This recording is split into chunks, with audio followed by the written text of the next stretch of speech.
Excuse me అన్న, time ఎంత అవుతుంది? 1 నిమిషం.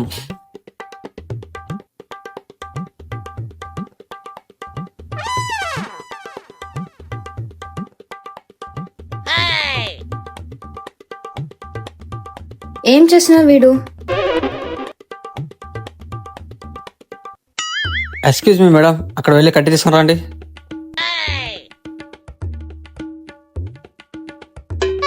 తీసుకోండి అన్న. మేడం ఇప్పుడు టైం 1:30 అయింది మేడం. ఏ అన్న, అదే తెలిసిన టైం. సూర్యుడి కిరణాలు ఎటువైపు పడుతుందో దాని ప్రకారంగా చూసి టైం తెలిసిపోతుంది మేడం. గ్రేట్ అన్న మీరు. అలా అయితే నైట్ టైం తెలుసుకోండి. ఏం చేస్తారు మీరు? మేడం నేను నైట్ టైం అయితే వాచ్ చూసుకుంటాను మేడం.